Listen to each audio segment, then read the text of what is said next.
जब से कान्हा का जन्म हुआ है ना, मैं तब से देख रही हूँ, तब से हम पे कोई भी संकट आती है ना, तो अचानक से कोई अपरिचित हमारी सहायता करने आ जाते हैं और जाते समय कान्हा की आज्ञा लेके जाते हैं और कभी कभी तो इसे प्रभु बोल के जाते हैं। बाबा संभालो। यशोदा, इस जानकी को चढ़ो है और विचित्र विचार तुम्हारे मन में है। अरे सब जानते हैं कि हमारा परिवार राजसी, तुम्हें पता ना चल तो होगा, पर हमारे कान्हा को सब राजकुमार ही समझते हैं देखकर,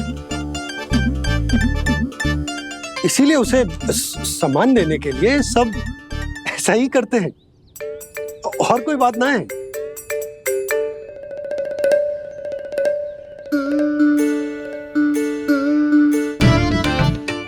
अब जे मेरे लल्ला को ऐसे क्यों घूर रहे हैं? बुरी दृष्टि लगाएंगे क्या? वैद्यराज जी, आपके सहायक तो गए, अब आप यहाँ क्यों?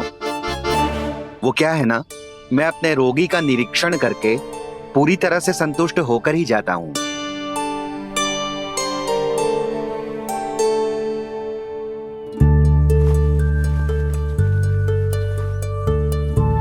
हाँ, संकेत तो अच्छे हैं, कल सुबह तक बिल्कुल ठीक हो जाएगी। धन्यवाद वैद्य जी।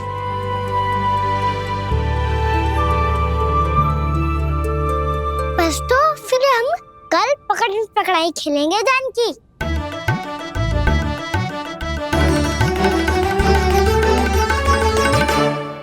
भानु, बंसी, जाकर उस क्षेत्र के चारों ओर बाड़ बनवा दो और वहां सूचना पट्ट भी लगा देना, ताकि जानकी के साथ जो हुआ है वो किसी और के साथ ना हो।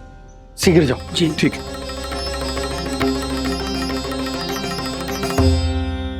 बाड़ और सूचना पट लगवाने से समस्या का समाधान नहीं होगा बाबा। निर्दोष पशु सूचना पट देख कर भी कुछ समझ नहीं पाएंगे।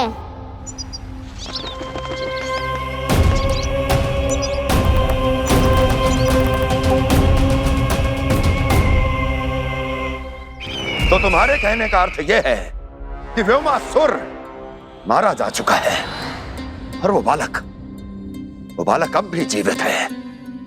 हाँ महाराज, मैंने गोप बालकों को कहते सुना था कि कृष्ण ने छलिया को मोक्ष दे दिया है, पर वृंदावन सुरक्षित नहीं है महाराज। वो एक बहुत बड़ी समस्या से जूझ रहे हैं। कैसी समस्या? गांव के निकट क्षेत्र में किसी विषैले सर्प का निवास है। उसके विष का प्रभाव इतना भयानक है महाराज, जैसे विष ना हो, स्वयं हलाहल हो। मेरी कोई भी औषधि रोगी का उपचार नहीं कर पा रही थी। निकट के क्षेत्र में कहाँ है वो सर्प? गोप मानते हैं कि वो सर्प गांव के निकट यमुना नदी के जल में रहता है। मुझे तो लगता है महाराज, ये कालिया नाग की कथा कोई किंवदंती या लोक श्रुति नहीं, एक सच्चाई है, एक विषैली सच्चाई।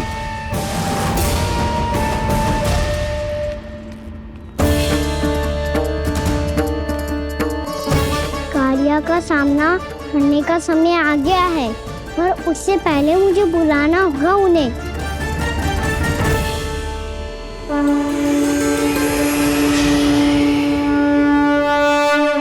संसार के दारुण भय का नाश करने वाले, सभी कष्टों का हरण करने वाले, विश्व का समस्त ऐश्वर्य प्रदान करने वाले, कमल जैसे लोचन, मुख और चरणों वाले आजानुभूत श्री राम को मैं बार बार नमस्कार करता हूँ। आपदामपहर्तारं दातारं सर्व संपदाम लोकाभिरामं श्री रामं भूयो भूयो नमाम्यहम्। कागभूसोंडी कागभूसोंडी कागभूसोंडी। प्रभु क्षमा करें, मुझे जाना होगा।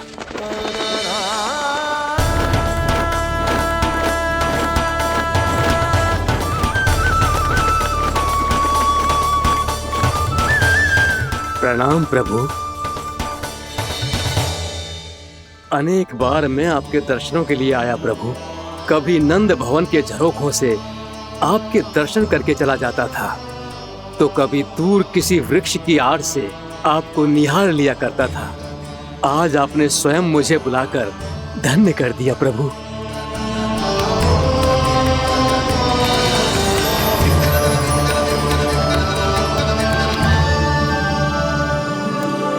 मैंने आपको यहाँ एक विशेष कारण से बुलाया है। आपके श्राप से इस कालिया नाग को मुक्त करने का समय आ गया है। ये तो बहुत ही उत्तम समाचार है प्रभु। इतने वर्ष बीत गए, मुझे आज भी स्मरण है वो दिन जब मैंने उन्हें श्राप दिया था। अपने क्रोध पर नियंत्रण खोकर बहुत बड़ी भूल कर दी थी मैंने प्रभु। बीती हुई घटनाओं पर दुखी होके कोई लाभ नहीं है। हमें भविष्य की ओर देखना होगा।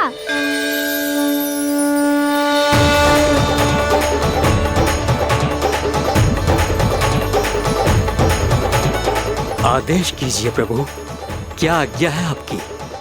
जब मैं कालिया नाग का सामना करने जाऊं, तो आप यही रहेगा।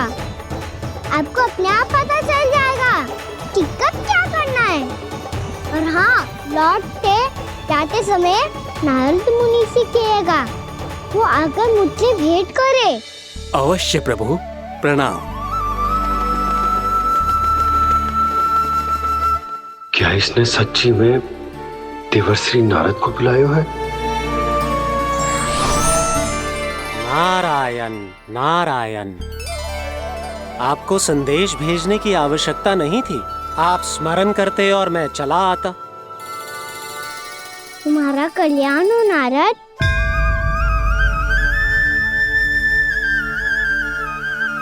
मैंने तुम्हें एक विशेष कार्य के लिए बुलाया है। आज्ञा दीजिए प्रभु। तुम्हें एक बार फिर कंस से भेंट करनी होगी। विचार कीजिए महाराज, क्या आप बिना किसी शंका के कह सकते हैं कि कौन सी पंखुड़ी पहली है और कौन सी आठवीं? उस दुष्ट से भेंट करना स्वयं कीचड़ में उतरने के समान है प्रभु। कमल पुष्प प्राप्त करना हो तो कीचड़ में उतरना पड़ता है नारद। आपका आदेश तो मैं स्वप्न में भी नहीं टाल सकता प्रभु।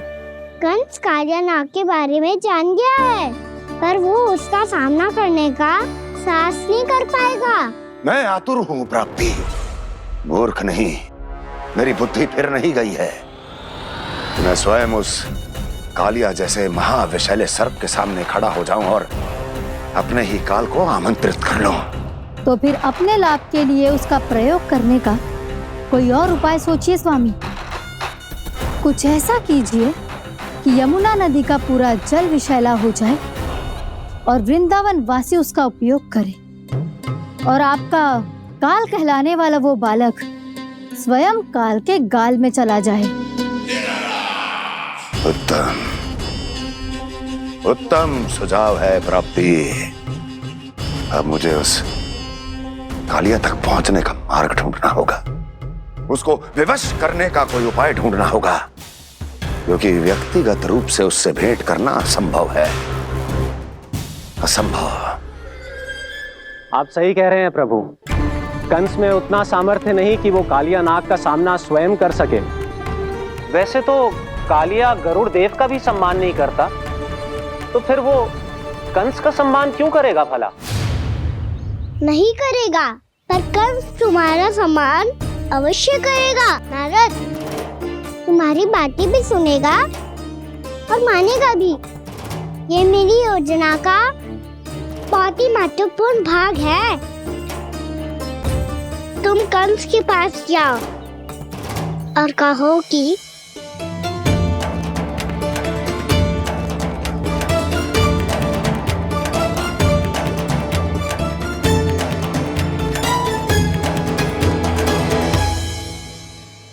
संतान अपने माता पिता को तीर्थ का सौभाग्य दिलाती, और मेरा लल्ला कितना महान कि उसने हमारे घर को ही तीर्थ बना दिया। ऐसा तीर्थ जहां मेरी आंखों के सामने भक्त और भगवान का मिलन हो रहा है। जो आज्ञा प्रभु।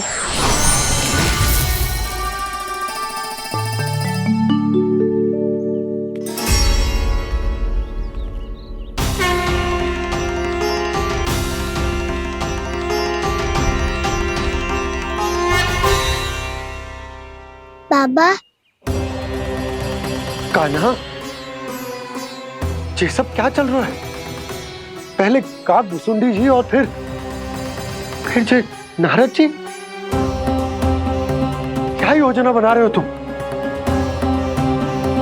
कान्हा, बता ना लल्ला, क्या सोच रहे तू? कान्हा देख, अगर तुझे अपने बाबा को ना बताना हो ना, तो अपने भक्त को बता दे। क्या सोच रहे हो लल्ला? क्या करने वाले हो आप?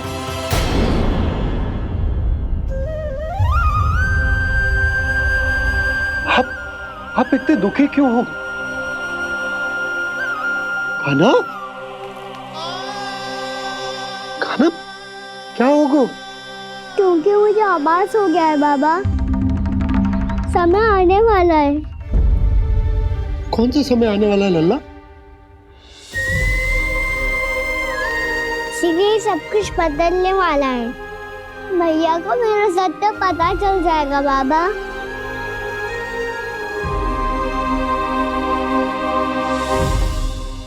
पर लल्ला, इसका काक भुसुंडी और कालिया नाग से क्या संबंध है? ऐसा क्या हुआ था और क्या होने वाला है?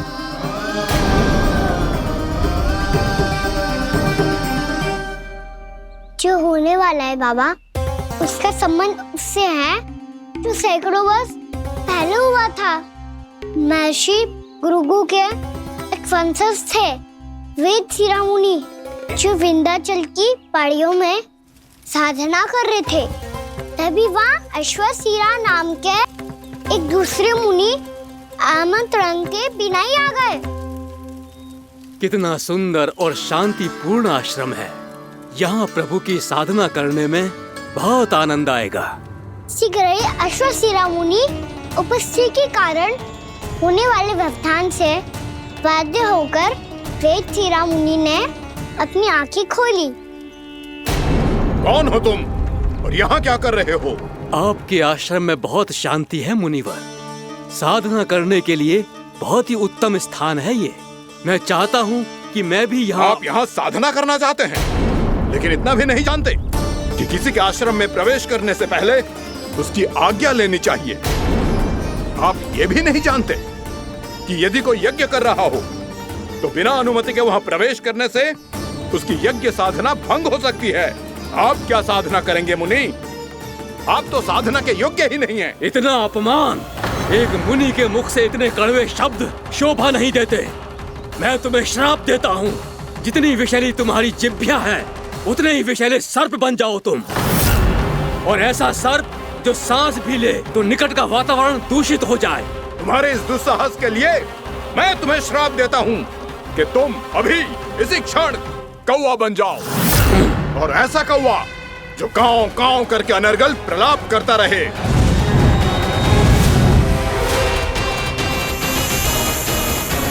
ये मैंने क्या किया? ये मैंने क्या किया? क्रोध के कारण दोनों ने एक दूसरे को श्राप दे दिया। पर दोनों ही मेरे भक्त हैं, और भगवान होकर मैं अपने भक्तों को इतनी कठिनाई में कैसे देख सकता था। इसीलिए जिस संकट में उन दोनों ने अपने आप को फंसा लिया था, उसका समाधान करने में मैं उनके पास गया। देखिए ना प्रभु, ये क्या हो गया हमसे? हमारी रक्षा कीजिए प्रभु, मार्ग दिखाइए हमें। क्रोध पर नियंत्रण ना होने के कारण आप दोनों ने एक दूसरे को बहुत ही भीषण संकट में डाल दिया है। अब दोनों ही तपस्वी, तप के बल से दिए गए आपके श्राप को लौटाना भी संभव नहीं है। प्रभु कोई तो उपाय होगा, हम आपके शरण में हैं प्रभु। अपराध तो हमसे हुआ है प्रभु, पर अब आपसे ही आशा है। कुछ ऐसा कीजिए भक्त वत्सल, जिससे हम दोनों के श्राप का प्रभाव कुछ कम हो जाए। आप दोनों ही मेरे भक्त हैं, इसलिए आपकी पीड़ा का निवारण करने का एक उपाय है मेरे पास।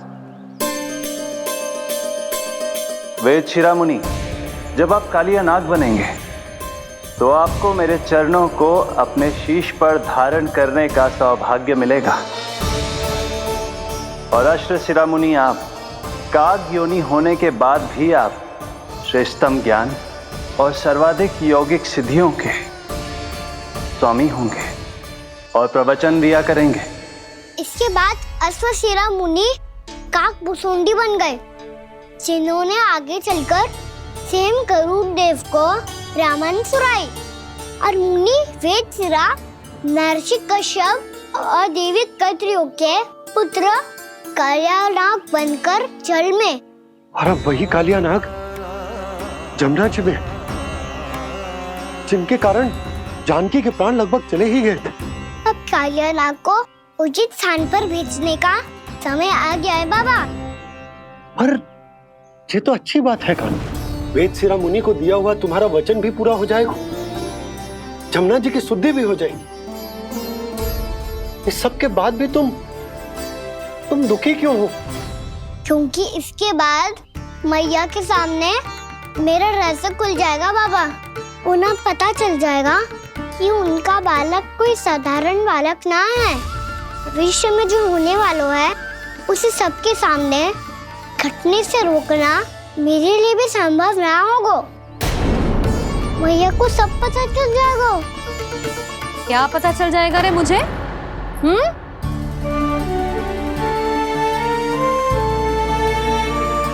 यही कि सबसे अधिक प्रेम मैं आपसे ही करता हूँ। अब बस भी कर, चलो भोजन के लिए बुलाने आई थी तुम दोनों को। भूखा थोड़े ना रहने दूंगी अपने लल्ला को, मेरा लल्ला दुर्बल हो जाएगा ना। आप खिलाओगे तो ही खाऊंगा। हाँ ठीक है, मैं ही खिलाऊंगी। अब चल, आओ जी चल।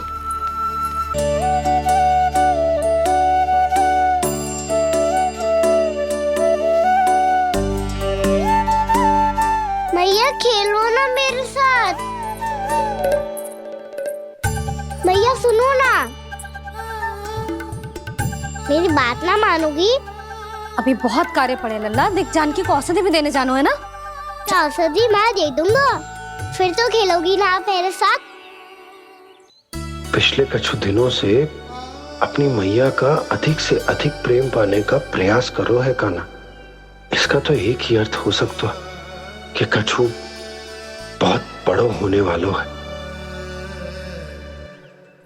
कान्हा रुक जा लल्ला। कान्हा क्यों तंग कर रहा है? मैया को पहन लेना। कान्हा, कान्हा, ये क्या करो तूने?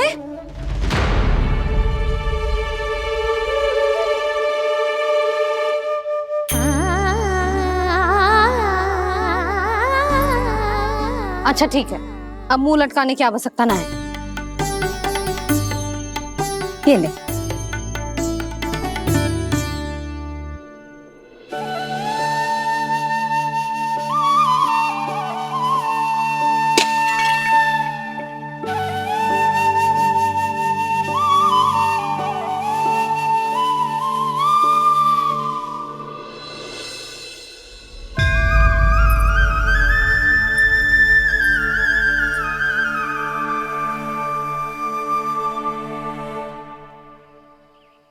तंग करे मैया को खिजाए, खेले रूठे मनाए,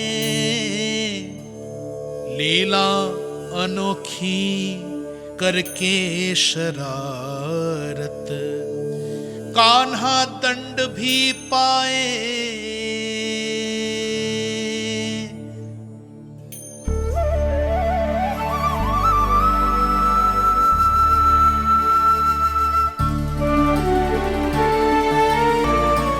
रूठना मनाना, खेलना खिलाना, पहले शरारत करके क्रोध दिलाना और फिर क्षमा मांग लेना, ये सब जानबूझकर कर रहे है कान्हा। जैसे जीवन भर के लिए अपनी मैया की ममता को अपने हृदय में समेट कर रखना चाहते हो।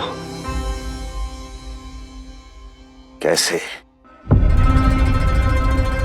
कैसे करूं उस कालिया से मित्रता, कैसे करूं उसका उपयोग?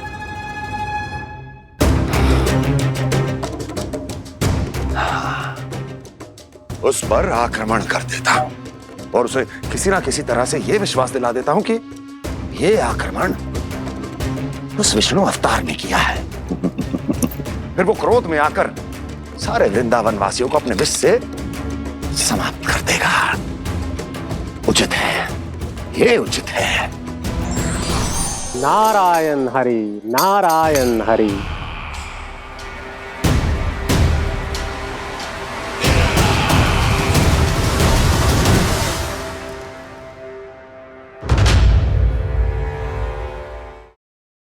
यशोमती मैया के नंद लाला। नारायण हरि, नारायण हरि।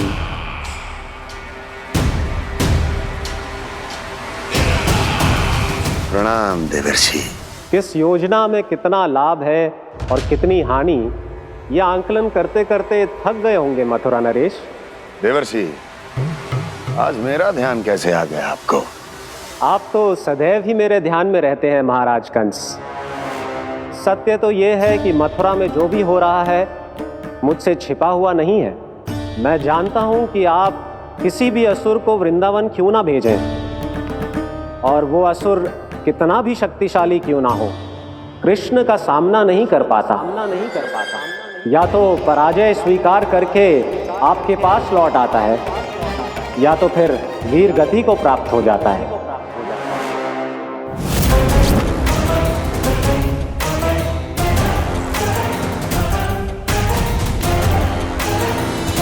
वाह, मुझे मेरी असफलताएं स्मरण कराने आए हैं, मेरे घाव को खुरेदने आए हैं, उन पे नमक छिड़कने आए हैं।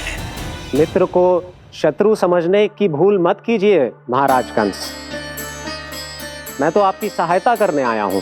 हाँ, और मेरी सहायता।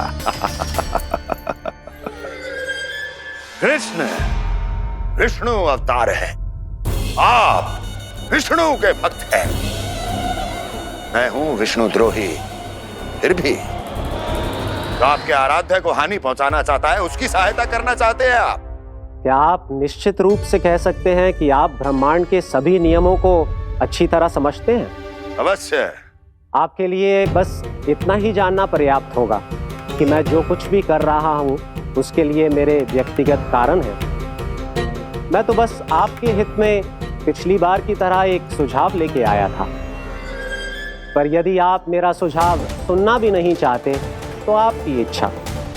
नारायण हरि, नारायण हरि। कारण चाहे जो हो, इनके पिछले सुझाव के कारण ही आज मेरे शत्रुओं की संख्या कम है। अन्यथा मैं देवकी के अन्य पुत्रों को भी जीवित छोड़ देता, और आज वो सब अपने भाई के साथ मिलकर उसकी शक्ति को अनेक गुना बढ़ा देते। ठहरिए देवऋषि,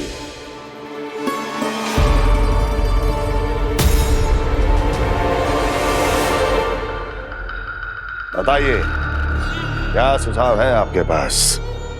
मेरे सुझाव का नाम है कालिया नाग।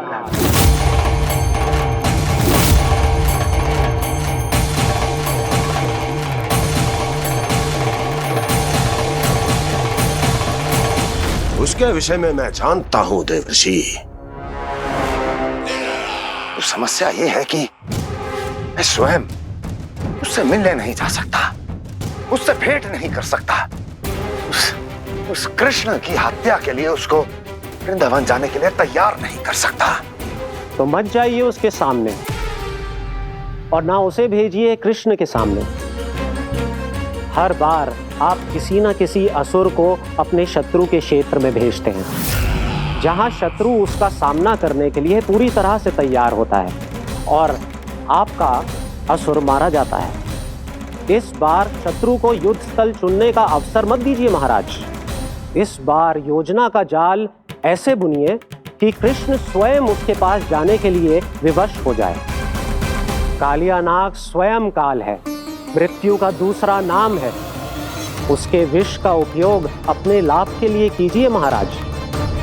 वैसे कालिया के विष की अधिकता का अनुमान तो होगा ही आपको।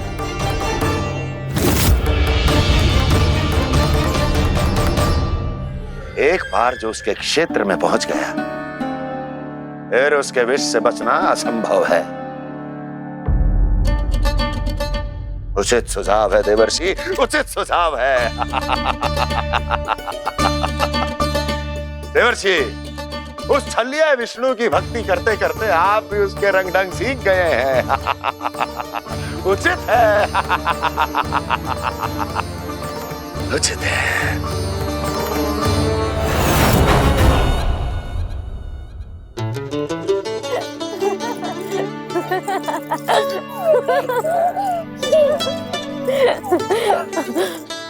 बस बस, बहुत आनंद ले लियो लल्ला। बस अब दूध पी ले। ठहर ठहर, गर्म है। जी ले पी।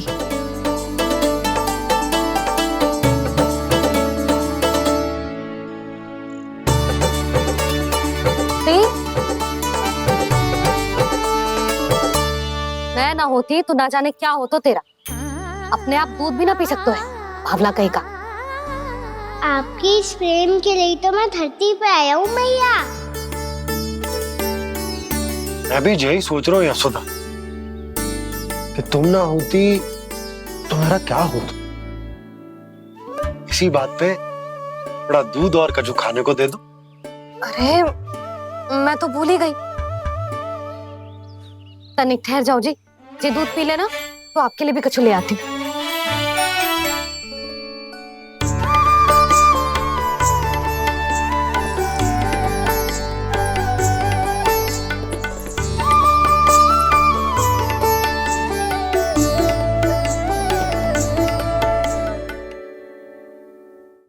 प्रणाम महाराज।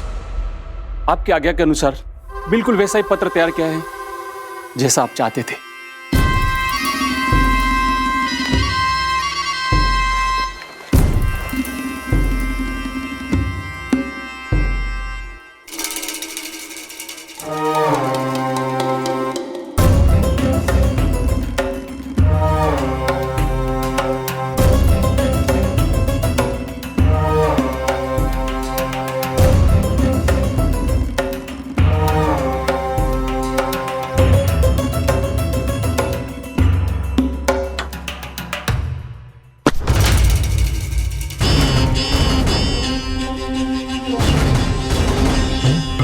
कृष्ण जन्म से लेकर आज तक ये मेरी सबसे महत्वपूर्ण योजना है। इसका सफल होना निश्चित है दूत,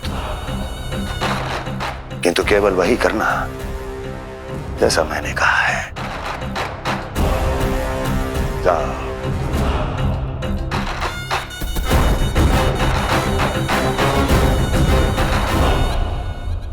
कान्हा,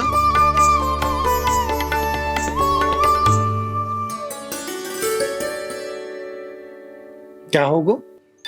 बाबा मैं चाहता हूँ कि मैया की ममता क्रिस्टल फ्रेम की वर्षा मुझ पे सरते ऐसे होते रहे। वो तो होती रहेगी लल्ला। अपने लल्ला के लिए किसी मैया का प्रेम कभी कम हो सकता है भला? नंदराज, वो मथुरा से एक दूत आयो है महाराज कंस का राजपत्र लेके।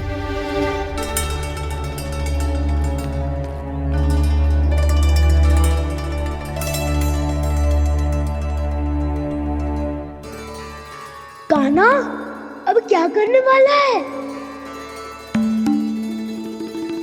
तेरे बाबा कहाँ गए? हाँ?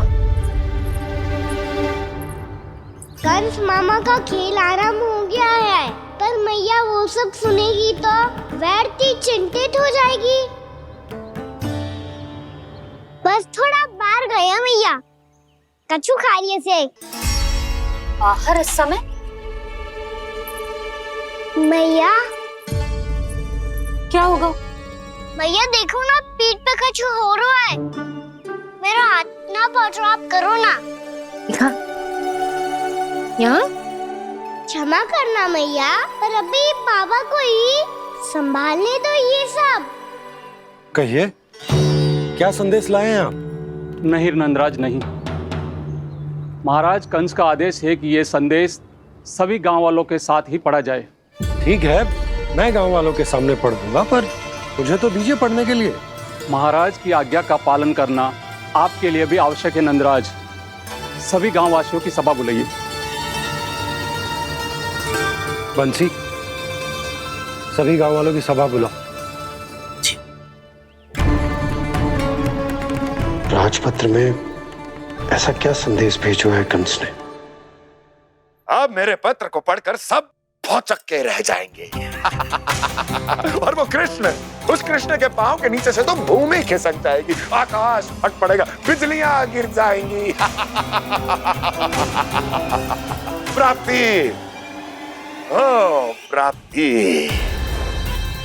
कंस का पत्र स्वयं को बहुत अधिक शक्तिशाली समझता है ना वो। अब देखता हूं कैसे वो इस महासंकट का सामना करता है। वो कृष्ण, वो अपनी मृत्यु स्वयं चुनेगा या मृत्यु की वेदी पर चढ़ा देगा प्रिय वृंदावन वासियों को।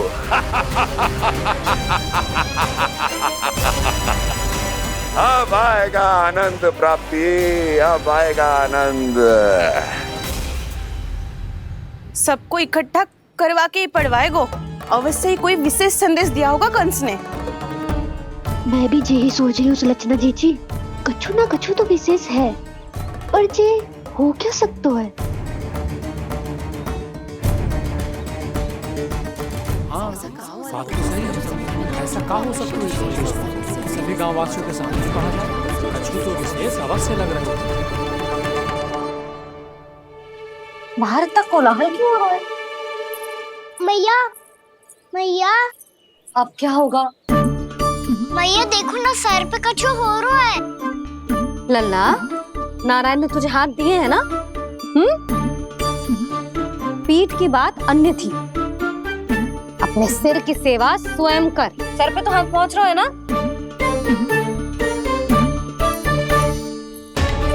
मैया सुनो ना, मैया देखो ना, तीव्र कर कछु हो रहा है। मैया देखो ना, तीव्र कछु हो रहा है।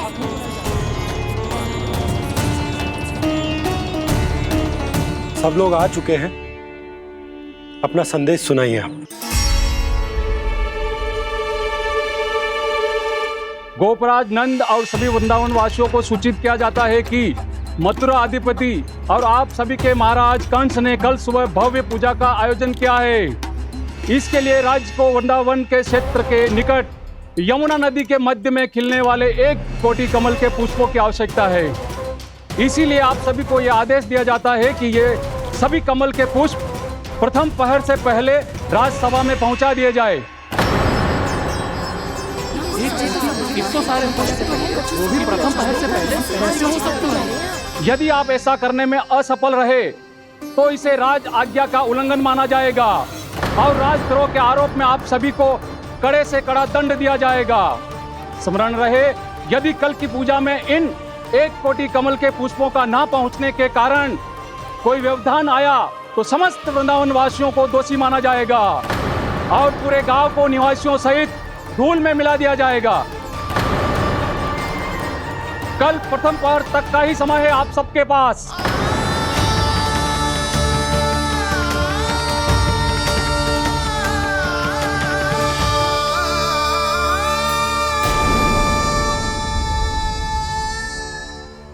कमल पुष्प, वो भी कल प्रथम प्रहर में?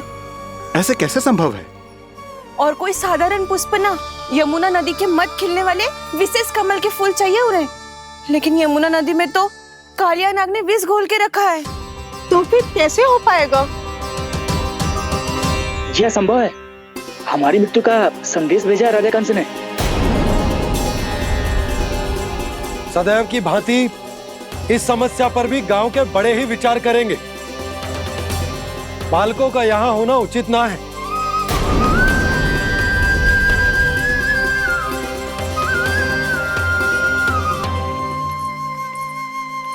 लल्ला, ले जे गेंद ले, जा अपने सखाओं के साथ खेल। सुबल उज्जवल मधुमंगल वसंता, देखो मैया ने क्या दिया है। चलो खेलें, बहुत आनंद आएगा आज।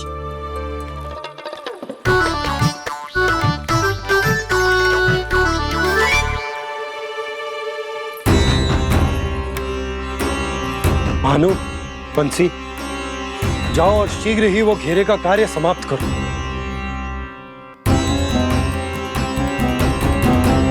पर कछु ना कछु तो करना पड़ेगा ना। पर हम कर ही क्या सकते हैं? पुष्प लाने को और कोई उपाय है भी तो ना। मैं चला जाऊंगा जमुना जी में। वैसे भी मेरे जीवन के कितने दिन शेष बचे हैं। गांव के लिए, समाज के लिए कुछ करके मरूं, तभी तो शांति मिलेगी। ना काका, यदि आप उस विषैले जल में छलांग लगा भी दोगे, किंतु 1 कोटि कमल पुष्प एकत्रित कर पाना आपके लिए संभव ना है। इससे अच्छा है कि मैं चला जाऊं।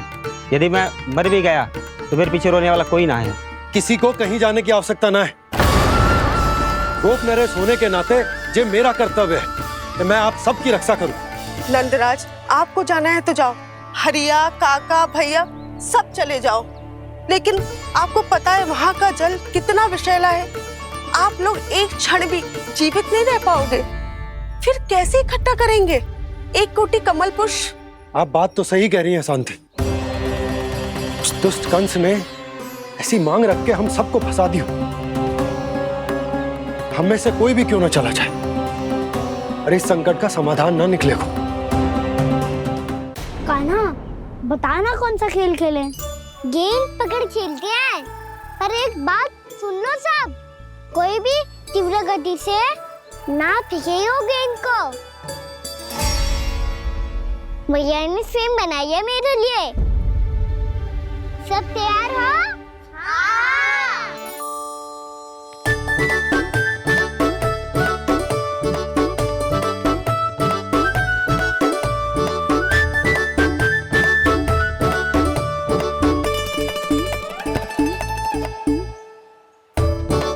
मुझे दो, मुझे दो।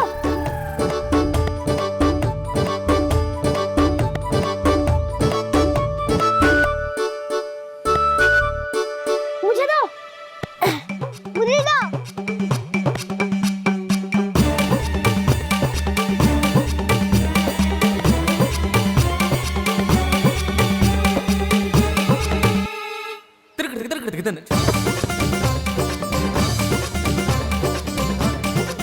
कान्हा, इतनी धीरे से फेंकेगो तो कैसे आनंद आएगो? थोड़ा बल लगा के फेंक। हाँ कान्हा, हम अभी बड़े हो गए हैं, तू अब भी छोटे बालकों की तरह फेंक रहा है।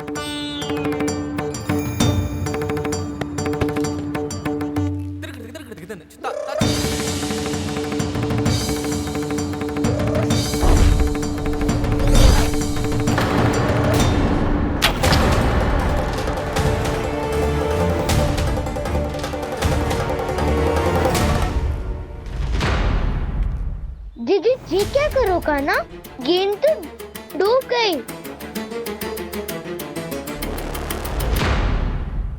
अच्छा, तो ये सब इसकी योजना का भाग था ताकि ये कालिया का सामना कर पाए। तुम सबने तो कही थी तीव्र गति से फेंको, देखो फेंकवा दी ना मेरी गेम। मुझसे नदी में। अब मुझे जाके लानी पड़ेगी। रुक जा कान्हा, रुक जा कान्हा। जी क्या बोल रहे थे कान्हा? इसमें तो बहुत संकट है। कोई भी संकट मेरी मैया का उपहार खोने से बड़ा ना है। बहुत प्रेम से बना के उन्होंने दी थी। हे नारायण, कोई उपाय समझ में ना आ रहा है। भैया, हम कैसे करेंगे हम अपने गांव की रक्षा? कीड़े पड़ेंगे उस दुष्ट को। यदि उसके कारण किसी के प्राण चले गए तो कौन सा फल मिलेगा उसे इस पूजा का? तुम सही कह रही हो यशोदा। और हमारे पास कोई और दूसरा विकल्प भी तो ना है। यदि हमने मथुरा की राज आज्ञा का पालन ना किया तो इसका दुष्परिणाम पूरे गांव को भुगतना पड़ेगा।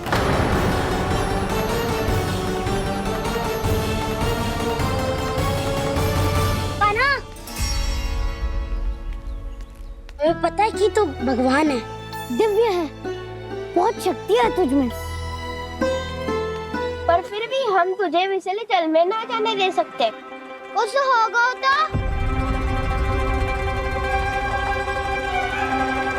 तुम सब इतनी हट कर रहे हो तो ठीक है, ना जाऊंगा। गेंद कहाँ गिरी है, कितनी दूर गई है, ये तो देख लूं, ताकि उसे बाहर निकालने का कोई उपाय ढूंढ पाऊं।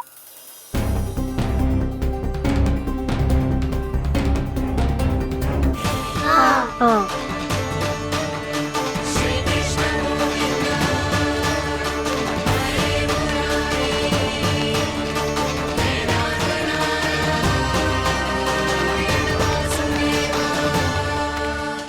कान्हा की ये लीला तो समझ ही नहीं आ रही।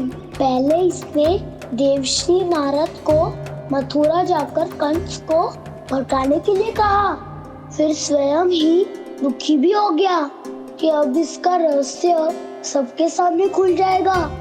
और अभी स्वयं ही तो इसने कहा था कि गेंद बहुत महत्वपूर्ण है, फिर स्वयं ही उसे नदी के विषैले जल में फेंक दिया।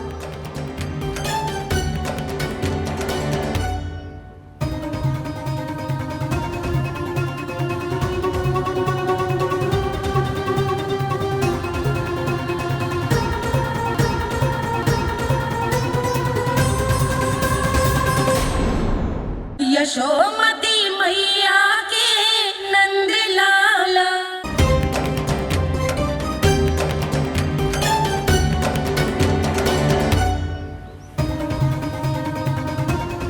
कान्हा तू ऊपर क्यों चढ़ रहा है? अरे ऊंचाई से देखूंगा तभी तो गेंद दिखेगी।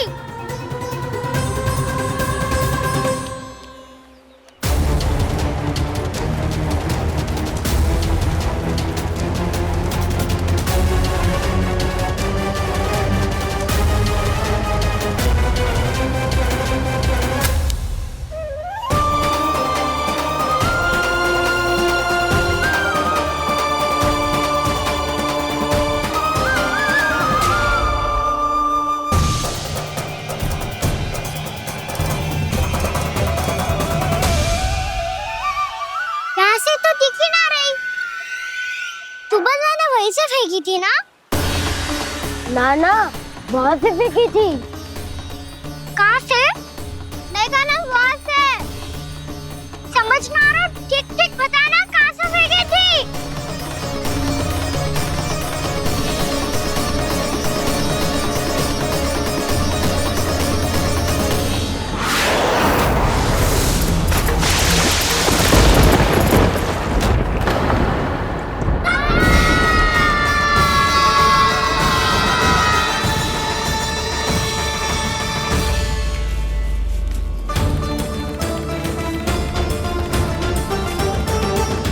कालिया नाग के क्षेत्र में जाकर कोई भी जीवित वापस ना लौट सको।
क्या किया वाना ने? कालिया नाग तो उसे देखते ही निकल जाएगा।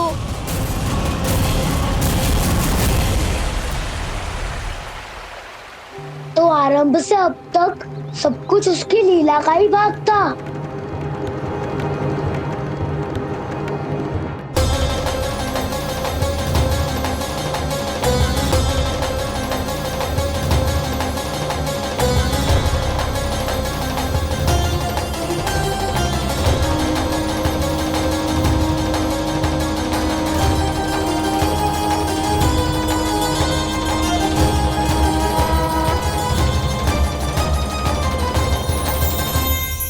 इतना सुंदर रूप, मन मोहने वाली मुस्कान, अद्भुत तेज और भगवान जैसी दिव्यता। कौन हो तुम? हाँ, तुम्हें देखकर तो हम सब सम्मोहित ही हो गए।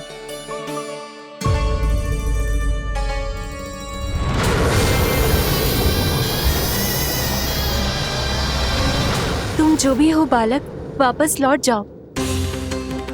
हमारा हृदय तुम्हें ही देखते रहना चाहता है, किंतु यदि हमारे पति जाग गए तो तुम्हें अवश्य हानि पहुंचाएंगे। ये बहुत विषैले है बालक, कालकोट जैसे भयानक। इनके विष से तुम नहीं बच सकोगे। नंदराज, कालिया नाग के विष का प्रभाव बढ़ते ही जा रहा है। पहले 8 कोस तक उसके विष का प्रभाव था, अब तो 1 योजन से अधिक क्षेत्र में फैलो है। जल पीने के प्रयास से अनेक पशु मारे गए हैं और नदी के निकट के वृक्ष और वनस्पति सब नष्ट होने लगे।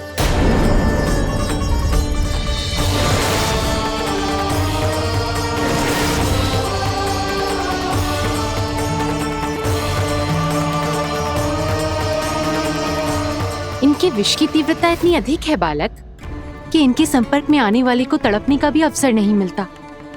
इनके विष की अग्नि क्षण भर से भी कम समय में प्राणवायु को जलाकर राख कर देती है।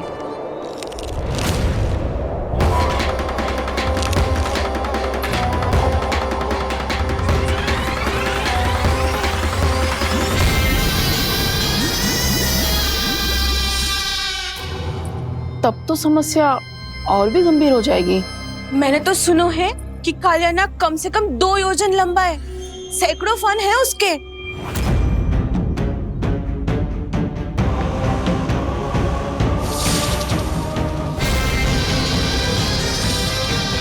इसका अर्थ तो ये है कि हम दोनों ओर से फंस गए। एक और कंस को 1 कोटि कमल पुष्प देने जो कि कालिया नाग के क्षेत्र में पड़ते हैं, और दूसरी ओर उस कालिया नाग का विष यमुना जी के क्षेत्र में बढ़ता ही जा रहा। इसके कारण हम ही नहीं, निर्दोष पशु पक्षी भी संकट में। इन दोनों समस्याओं का एक ही समाधान है, उस कालिया नाग का सामना करना। और ये ना समझ आ रहा कि हम ये करेंगे कैसे, क्योंकि ये बात साधारण मनुष्य के बस की ना है। हमारे लिए ये असंभव है।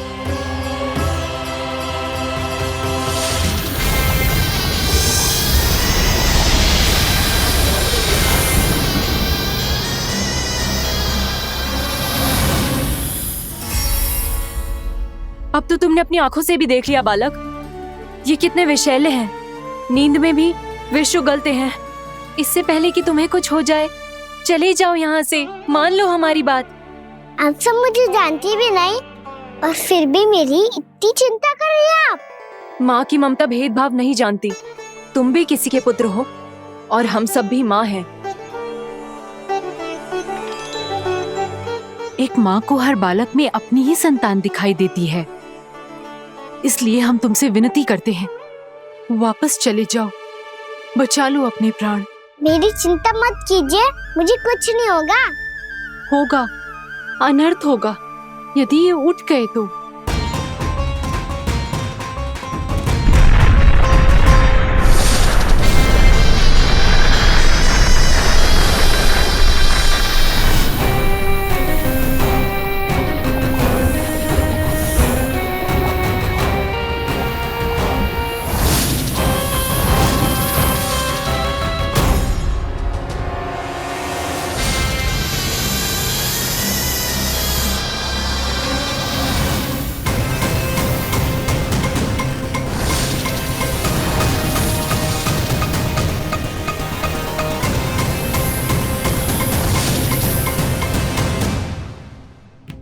सामने होते हुए भी अपने इश्क को केवल वही देख सकता है जो अपना अभिमान त्याग चुका हो।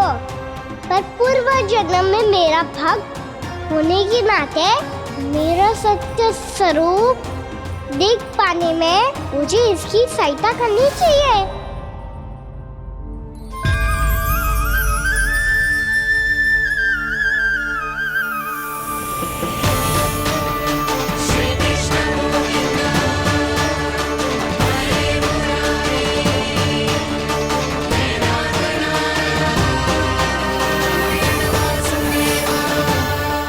देखो हमारा छोटा सा कान्हा कैसे डट के खड़ा हुआ है, इतने विशालकाय, इतने महाभयंकर सबके सामने।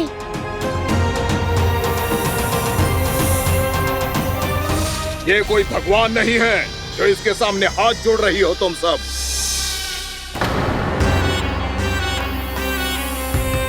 एक सामान्य साधारण बालक है ये, जो ये तक नहीं जानता कि इसके सामने है इसका काल, कालिया। तू कौन है बालक? मेरे इतने निकट आकर भी तू जीवित कैसे है? मेरी नहीं, अपनी चिंता करो कालिया। बहुत मनमानी कर ली तुमने। अब बस मैं तुम्हें रोकना हूँ। अब बस मैं तुम्हें रोकना हूँ। मैं तुम्हें रोकना हूँ। बित्ते भर का है तू, मेरे विष के बारे में जानता ही क्या है? और कहता है मुझे रोकने आया है। किससे? किससे रोकना चाहता है तू मुझे? मुझे क्रोध दिलाने की भूल मत कर बालक। अपनी फुंकार से ही तेरी इस मुस्कुराहट को अंतिम मुस्कुराहट बना सकता हूं मैं। शीघ्र बता, कौन है तू और किसने भेजा है तुझे? तुम्हें आवाज दी है कि अपनी पुकारों से तुम कितना विष भूल चुके हो। पवित्र यमुना नदी को कितना दूषित कर दिया तुमने। और यही नहीं, तुम्हारे कारण निकट के जीव जंतुओं, वृक्ष, वनस्पतियों सबको हानि पहुंच रही है। तो क्या? मुझे उससे क्या? मुझे है आपत्ति है मुझे तुम्हारे इस व्यवहार से, और इसीलिए तुम्हें यहाँ से जाना होगा, यहाँ से जाना होगा।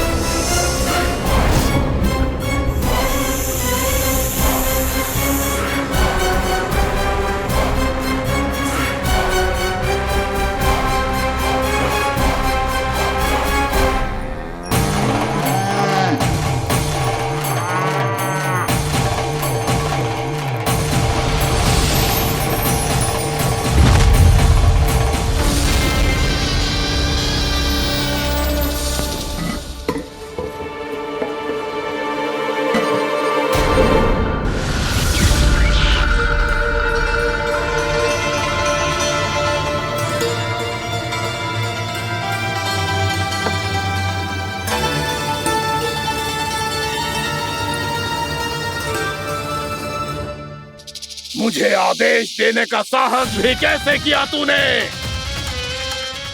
इस क्षेत्र को मैंने अपना राज्य बनाया है, मेरा परिवार रहता है यहाँ, और तू मुझे यहाँ से जाने के लिए कह रहा है?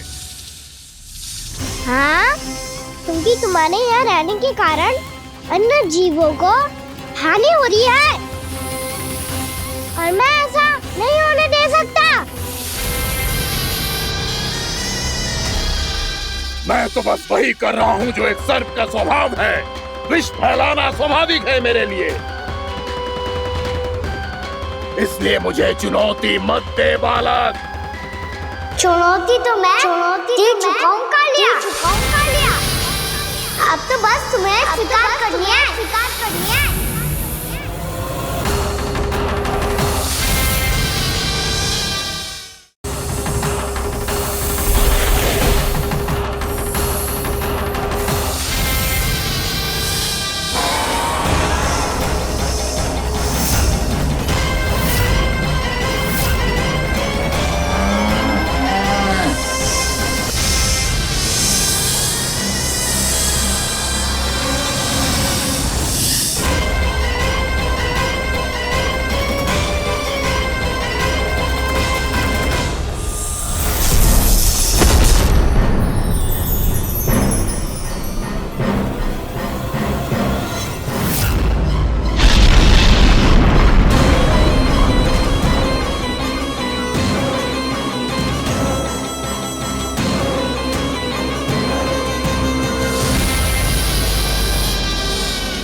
करने दे रहा हूँ। यहाँ से चले जाओ। अपनी भूल को पहचानो कालिया। तुम जो कर रहे हो अनुचित है।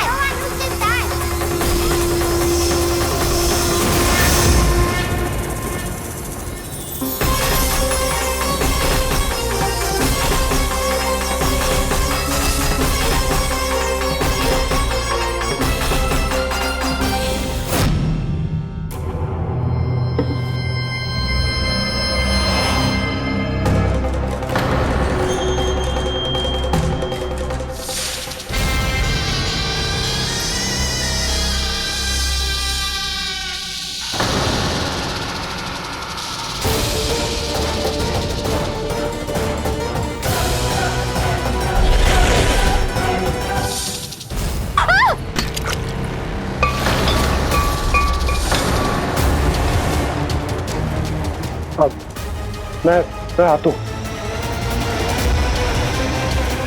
क्या हो गया सुधा? मुझे आवाज हो रहा है जी, कछु ना कछु गड़बड़ है। यशोदा, जो समस्या हमारे सामने है, हम सभी उसका समाधान खोजने में जुटे।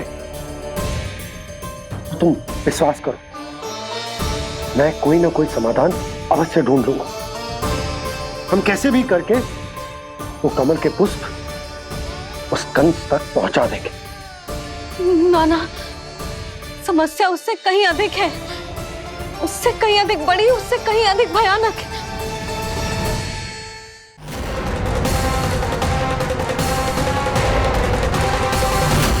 विस्की ये बूंद से ही सबके प्राण चले जाते हैं। इसने तो विस्की धारियां फेंकी है खाना पे। कान्हा कैसे बच्चे को अधिक विष से? इसका विष तो क्या, ये सर स्वयं भी छू तक नहीं पाएगा हमारे कान्हा को।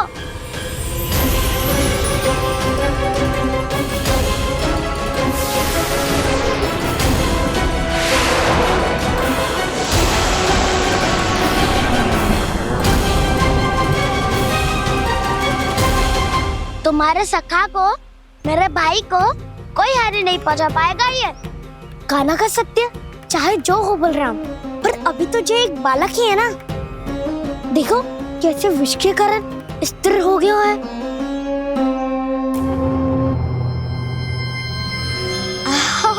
हाउ सर्फ ने कितनी आसानी से अपनी पूंछ से बांध लिया है। मुझे यहाँ से भगाना चाहता था ना तू? अब मैं तुझे दिखाऊंगा अपना सामर्थ्य। ये मूर्ख किसे बांधना चाहता है अपनी पूंछ में? उन्हें जिनका विस्तार सारे ब्रह्मांड में है, या उन्हें जो स्वयं अनंत है? पर देवराज, प्रभु ऐसा करने ही क्यों दे रहे हैं कालिया को? आप सब भूल रहे हैं देवगण। कालिया पूर्व जन्म में प्रभु का बहुत बड़ा भक्त था। उसी भक्ति का फल मिल रहा है अब इसे। वैसे भी भक्तों के मन का भाव सबल हो तो भगवान तो सहज ही बंध जाते हैं।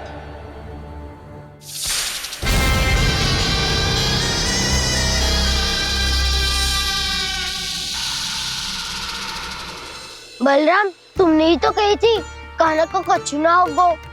देखो दुष्ट ने चारों ओर से जकड़ लियो है।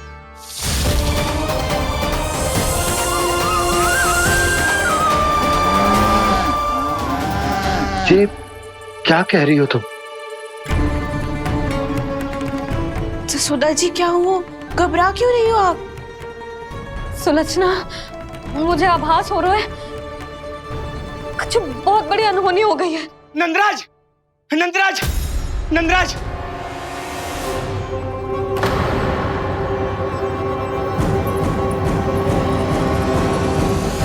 नंदराज, कान्हा ने जमना नदी में छलांग लगा दी है। कान्हा ने जमना नदी में छलांग लगा दी है। कान्हा ने जमना नदी में छलांग लगा दी है। कान्हा जमना में कूद गया है। मुझे लगा था आज कछु गड़बड़ होने वाली है। मुझे आज कान्हा को ना जाने देना चाहिए था।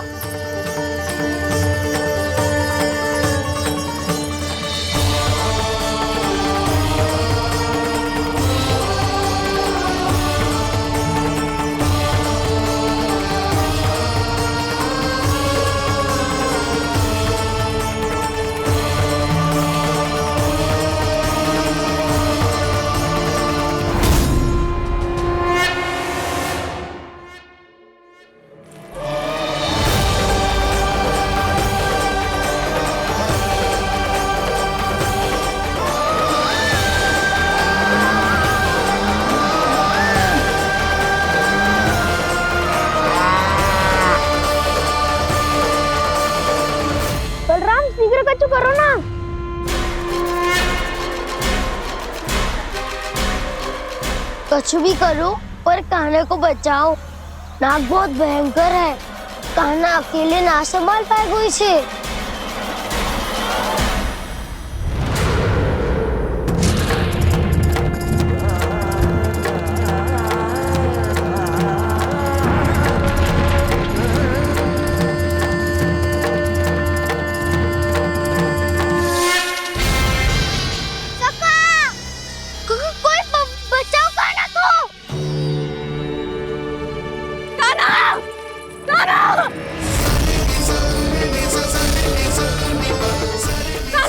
यशोदा, यशोदा रुको।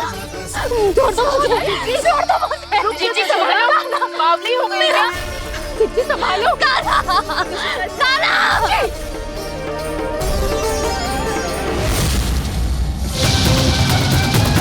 यशोमती मैया के नंद लाला।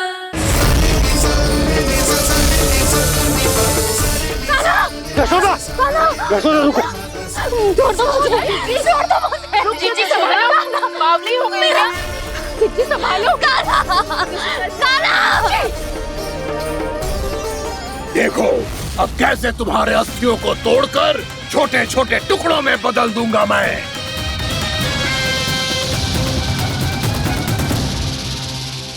जी आप जाओगी तो आप भी फंस जाओगी। अपने लल्ला के लिए मैं किसी भी संकट का सामना करने के लिए तैयार हूँ।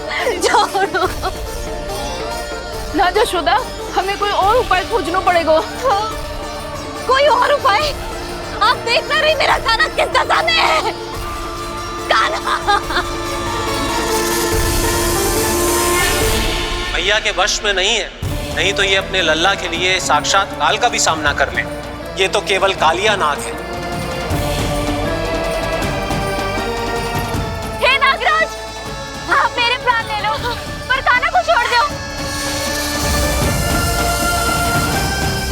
ना नागराज, आप मेरे प्राण ले लो, मैं विरोध भी ना करूंगी। ना नागराज, आप मुझे मार दो पर मेरे कान्हा को छोड़ दो। ना ना ना ना नागराज, मेरे प्राण ले लो, हमारे कान्हा से क्या शत्रुता है आपकी? प्रभु के लिए जो प्रेम यशोदा मैया के हृदय में है, वही इन सभी गोपियों के हृदय में भी है।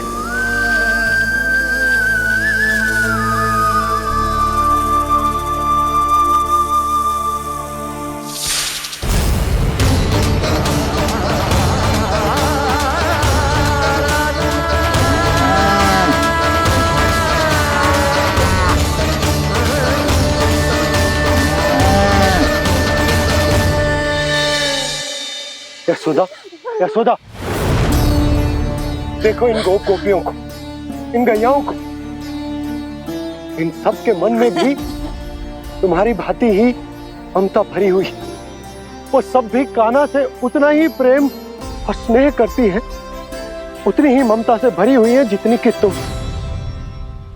तो तुम ही सोचो, जिसके साथ इतनी ममता और इतना स्नेह, इतना प्रेम, उसका कोई क्या कर सकता है? उस कालिया नाग का विष इस सब आशीर्वादों के सामने कछु न है। कछु करो जी, उसे बोलो वो मेरे प्राण ले ले, मेरे कान्हा को छोड़ दे। यशोदा,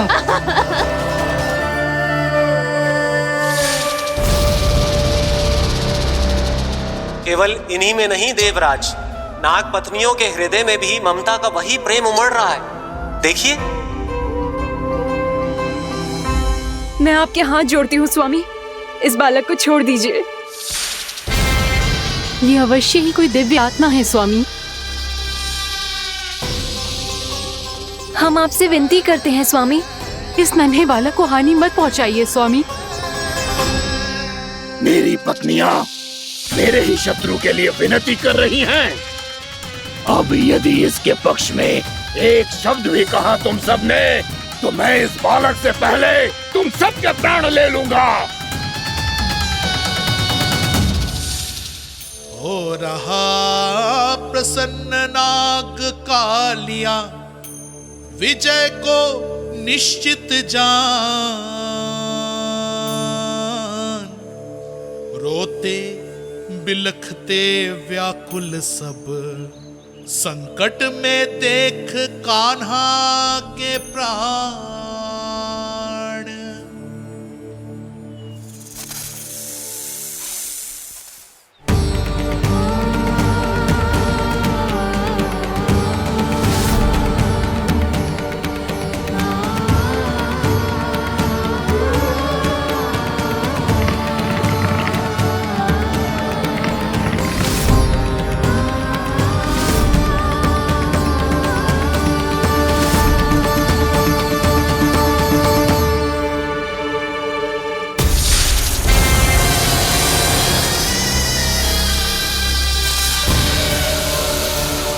कुछ करो जी, मेरे लल्ला को बचा लो, कोई तो कुछ करो।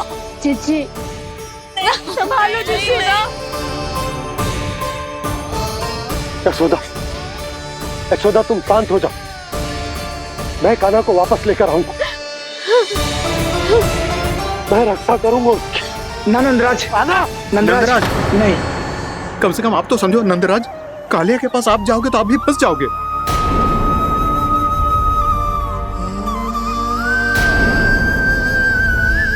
बलराम, तेरा भाई इतनी भीषण संकट में है और तुझे जरा भी दुख ना हो रहा? क्या आप सब अब तक नहीं समझ पाए कि कान्हा सच में कौन है?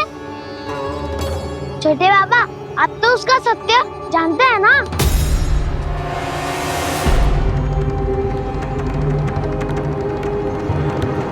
मानता हूँ कि आप सब कान्हा के रहस्य के बारे में नहीं जानते, पर क्या उसके जन्म से आज तक घटी एक से बढ़कर एक विचित्र घटनाओं को भी भूल गए हैं आप सब? भूल गए हैं कि कैसी पूतना जैसी राक्षसी उसका कुछ बिगाड़ नहीं पाई, कैसे तरनावती जैसा भयानक राक्षस उसे एक खरोच भी नहीं दे पाया था।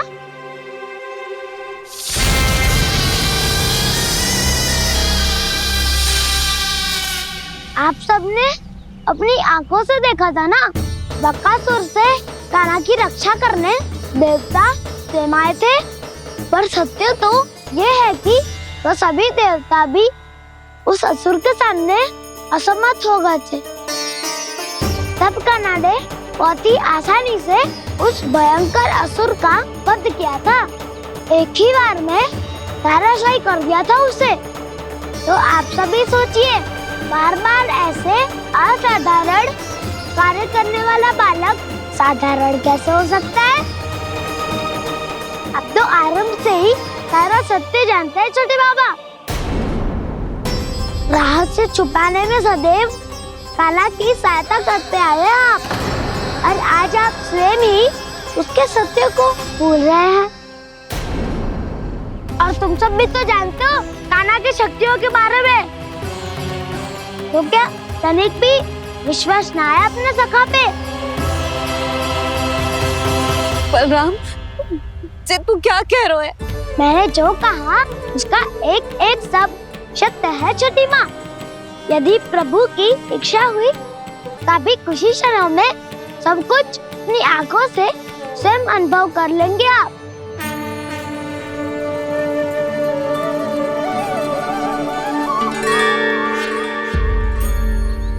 शांताकारं भुजगशयनं पद्मनाभं सुरेशं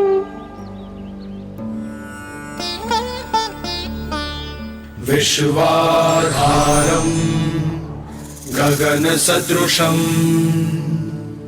मेघवर्णं शुभांगं लक्ष्मीकान्तं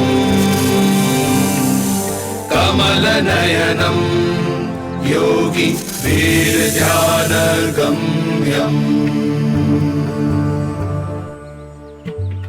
वन्दे विष्णुं भवभयहरं सर्वलोकैकनाथम्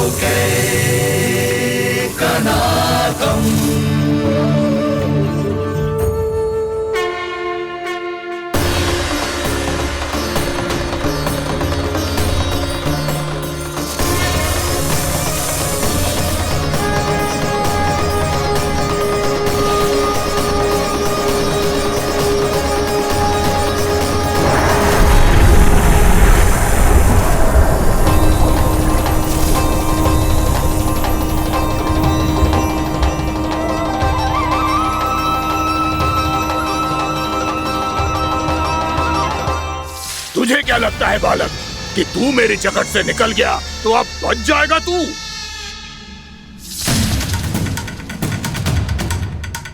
मेरे विष से अपनी प्राण रक्षा करने में सफल रहा, मेरी जगत से भी छूट गया, पर मेरे दंश से नहीं बच पाएगा।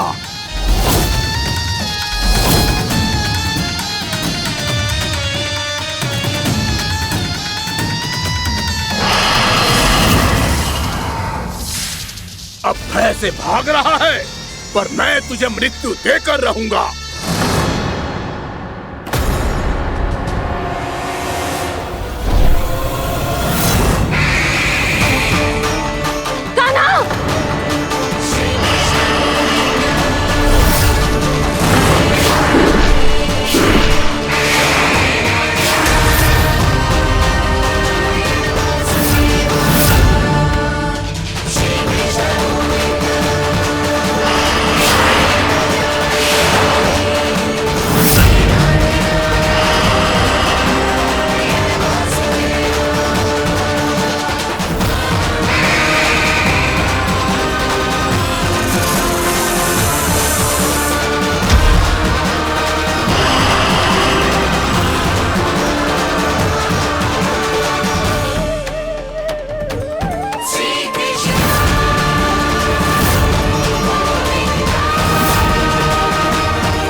मेरा नन्हा सा कान्हा कितनी देर भाग पाएगा?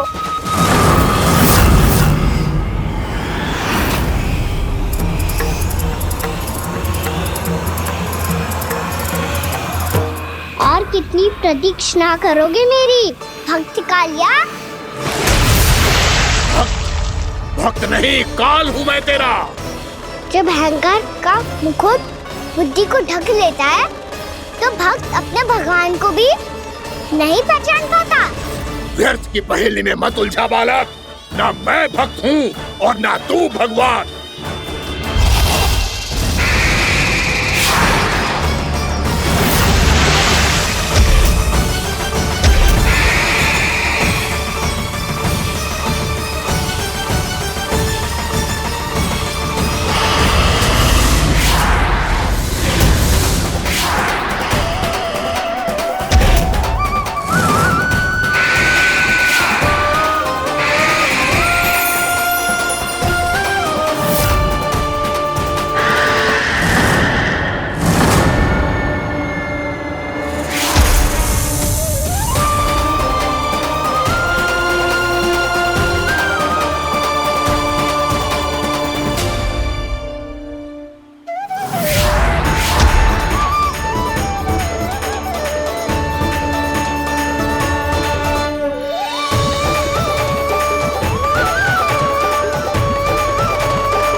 जिसके लिए इतने व्याकुल हो रहे थे, उसे छूकर कालिया नाग का हलाहल जैसा विष भी चरणामृत बन गया है और यमुना जी के जल में फैल चुके विष के प्रभाव को भी नष्ट कर रहा है।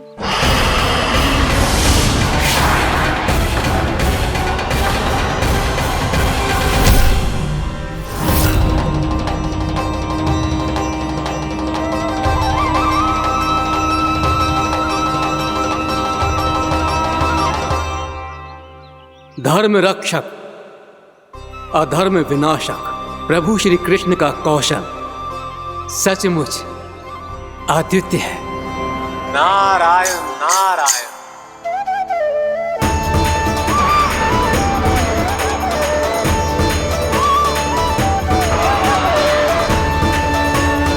मेरा भार तुम्हारे भीतर के अहंकार का प्रतीक है कालिया। अब तुम्हारा अहंकार, तुम्हारा अर्पण मेरे पाँव के नीचे है और तुम्हारी पूंछ अर्थात तुम्हारे प्राण मेरे हाथ में। अब तुम क्या करोगे भक्त?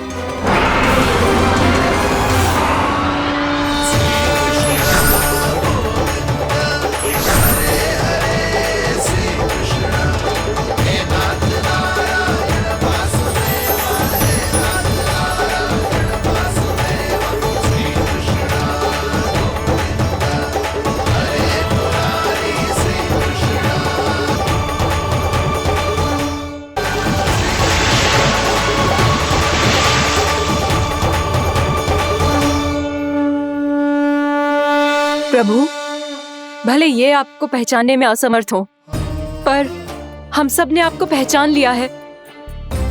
हाँ प्रभु, एक भक्त होने के नाते और एक अर्धांगिनी और माँ होने के नाते मैं आपसे इनके प्राणों की भिक्षा मांगती हूँ।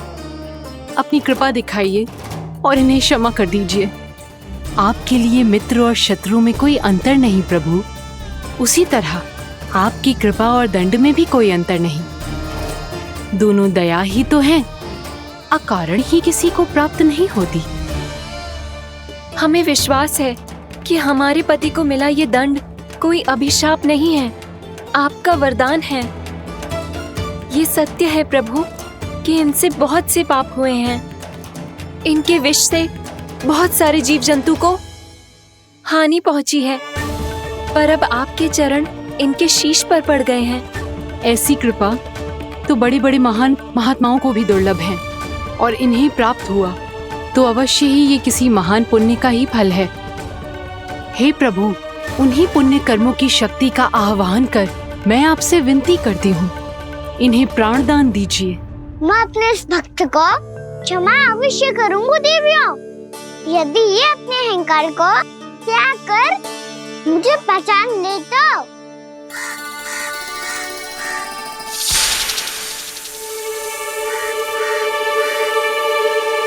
मैं तुम्हें श्राप देता हूँ, जितनी विषैली तुम्हारी जिह्वा है उतने ही विषैले सर्प बन जाओ तुम।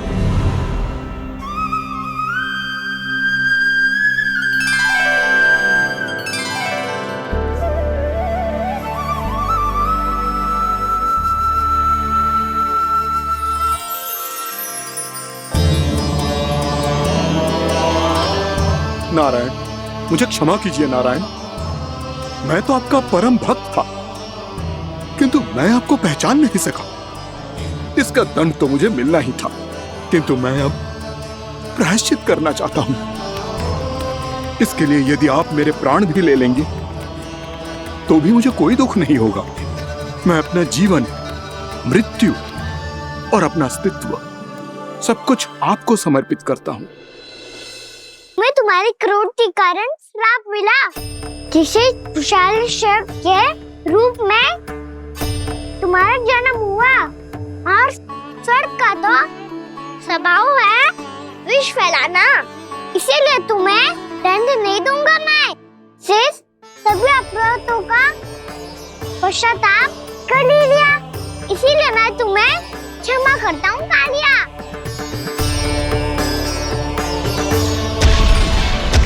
पर तुम्हें यहाँ से दूर समुद्र के बीच जाकर रहना होगा, जहाँ किसी निर्दोष का जीवन तुम्हारे विष से प्रभावित ना हो। मैं चाहकर भी आपकी इस आज्ञा का पालन नहीं कर सकता। मैं असमर्थ हूँ प्रभु, क्योंकि यदि मैं इस क्षेत्र को छोड़कर गया तो मेरी मृत्यु निश्चित है।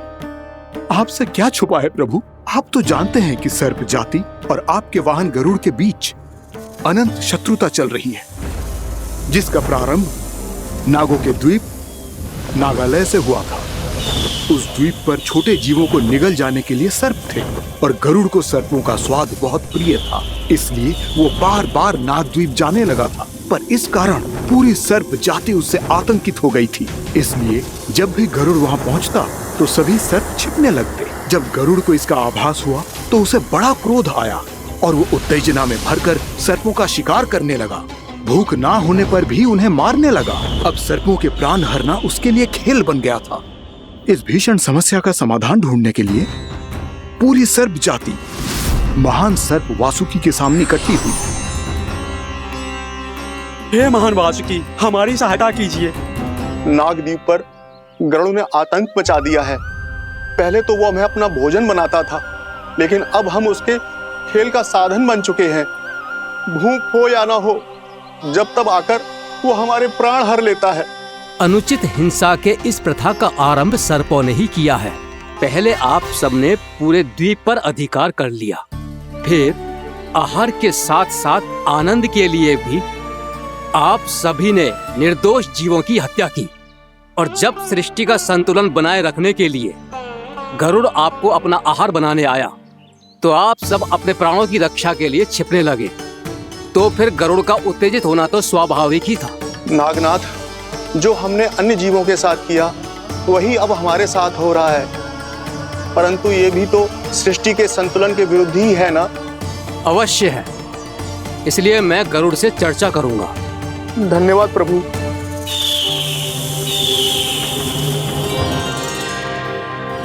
यशोमती मैया के नंद लाला।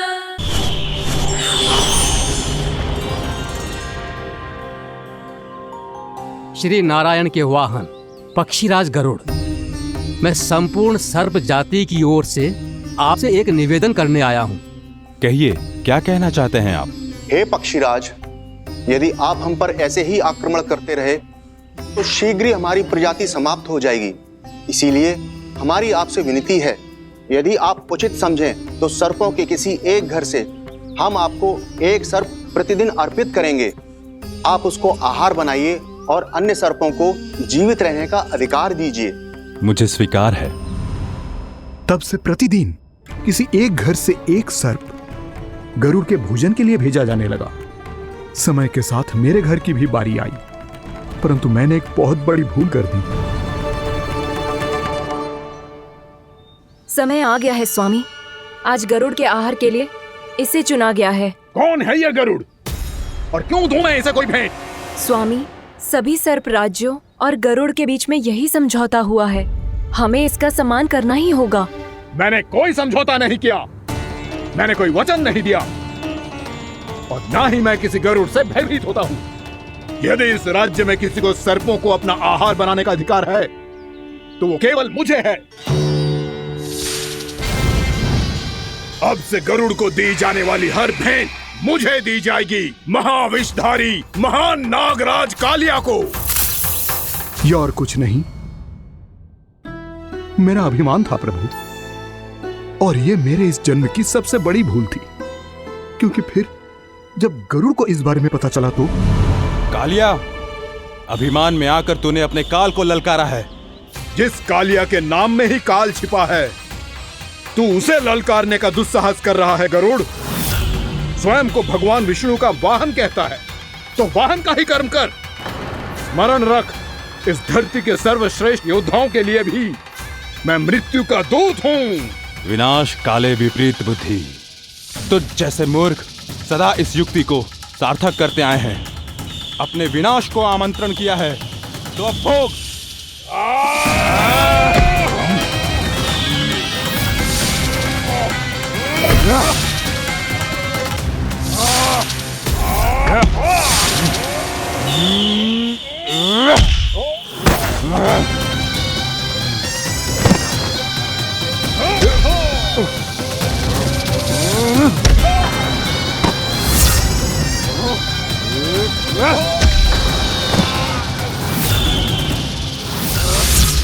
जिसने मेरा भोजन चुराने की धृष्टता की है वो इसी योग्य है।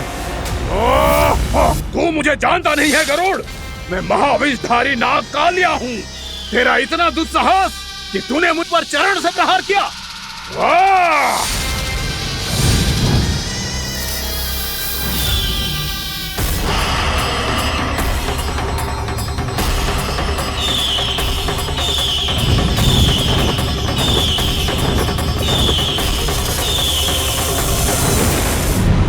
मैं अपने अभिमान में भूल गया था कि गरुड़ मुझसे कहीं अधिक शक्तिशाली है। इसलिए अपने प्राणों की रक्षा करने के लिए मैं एक स्थान से दूसरे स्थान भागने लगा। नदियां, पर्वत, यहां तक कि मैंने सागर भी लांघ डाला, पर मैं जहां भी जाता गरुड़ के रूप में मेरा काल वहीं आ जाता। इसीलिए मृत्यु की आशंका से भयभीत होकर मैं अपने बड़े भाई मां कद्रु के प्रथम पुत्र अनंत शेषनाग से राय लेने चला गया। भैया, मैं यहां आपसे आपकी सहायता लेने आया हूं। मेरी एक छोटी सी भूल के कारण यह गरुड़ मेरा पीछा कर रहा है। मुझे हर समय हर स्थान पे ढूंढते रहता है। यदि उसने मुझे ढूंढ लिया तो वो निश्चित ही मेरे प्राण ले लेगा। मुझे कोई ऐसा स्थान बताइए जहां मैं अपनी पत्नी और अपनी संतानों के साथ शांति से रह सकूं। तुम यमुना नदी के किनारे वृंदावन क्षेत्र में जाके वास करो कालिया। गरुड़ वहां प्रवेश नहीं कर सकता, क्योंकि उसे ऋषि सोबरी का श्राप मिला हुआ है।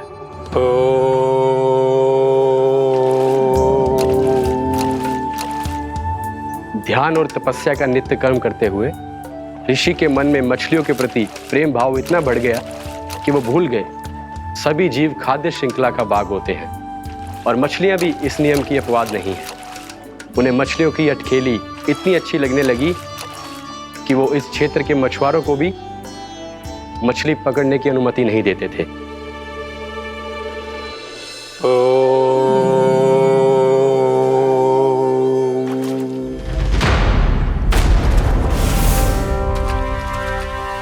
उस दिन वो उस पक्षी को नहीं रोक पाए, पर तब से सावधान रहने लगे। यहां तक कि अपने साधना से भी अधिक ध्यान वो पक्षियों पर केंद्रित करने लगे। ठहरो! इसी क्षण अपनी चोंच में पकड़ी इस मछली को छोड़ दो। तुम्हें इन मछलियों का आहार नहीं करना चाहिए पक्षीराज। ये तो खाद्य श्रृंखला का नियम है ऋषिवर। यदि मैं इनका आहार नहीं करूंगा तो कोई और पक्षी कर लेगा। मैं अपने आनंद या प्रतिशोध के लिए इनके प्राण नहीं ले रहा। ये तो बस मेरा भोजन है। पर यह मेरा तपस्या स्थल है। तुम यहाँ शिकार करके मेरी साधना में विघ्न नहीं डाल सकते पक्षीराज। यदि आपकी यही इच्छा है तो मैं आज के बाद यहाँ नहीं आऊंगा।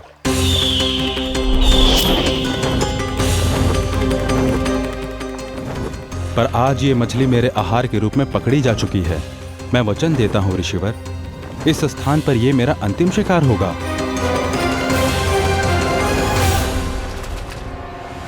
आज के बाद यदि तुमने वृंदावन की निकट उड़ान भी भरी तो तुम सैकड़ों टुकड़ों में फटकर मारे जाओगे पक्षीराज। ये मेरा श्राप है।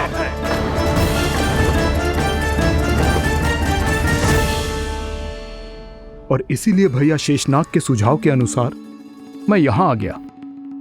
पर अब यदि मैं कहीं और जाऊंगा तो मेरे प्राण नहीं बचेंगे प्रभु। डिस्टेंट रहो कालिया। अब से गरुड़ तुम्हें कोई हानि नहीं पहुंचाएगा। अब तुम्हारे फनों पर मेरी पक्षिंग बन गए कालिया।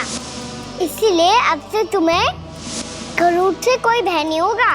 निश्चिंत होकर अपने परिवार के साथ गहरे समुद्र में चले जाओ और सुख से शांति से निवास करो। पर ध्यान रहे निर्दोष जीवों को हानि ना पहुंचे। आपने मुझे जीवन दान दे दिया प्रभु। इस उपकार से मैं कृतज्ञ हूँ प्रभु। आदेश दीजिए, मैं आपकी सेवा कैसे करूं? तुम्हारे जल क्षेत्र से 1 कोटि कमल पुष्पों को लेने की अनुमति दे दो कालिया। यह मेरी सेवा होगी। प्रभु, ये तो मेरा सौभाग्य होगा।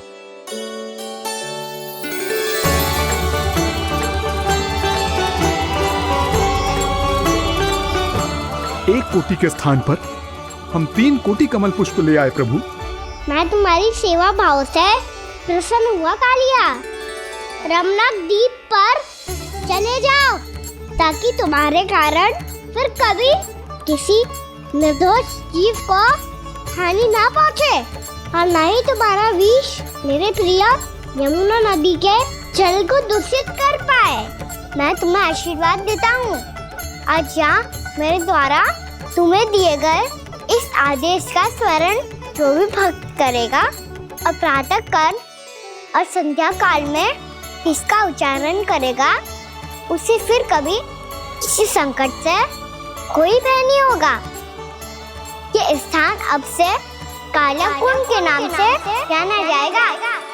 यहाँ पर स्नान करने वाला और देवताओं को इस क्षेत्र से जल का अधर देकर प्रसन्न करने वाला भक्त यदि मेरा स्मरण करके पास रखेगा तो वो अपने सभी पापों से शीघ्र ही मुक्त हो जाएगा।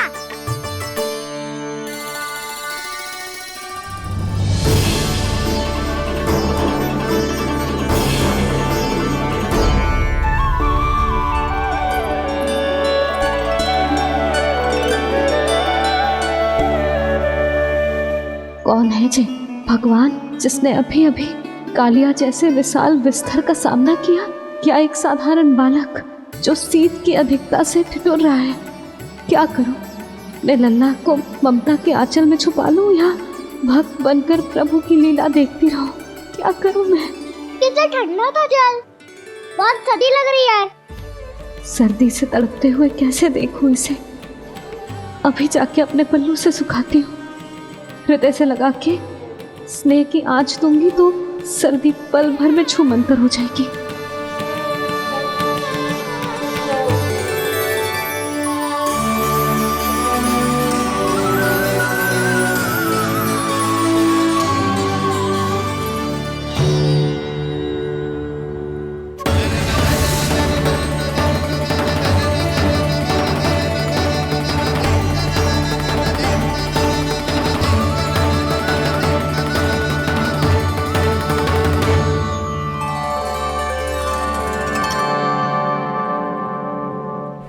मेरी आवश्यकता ना है इसे, ये तो सच्ची में भगवान ही है जिसकी ठंड दूर करने के लिए स्वयं द्वादश आदित्य प्रकट हो गए हैं।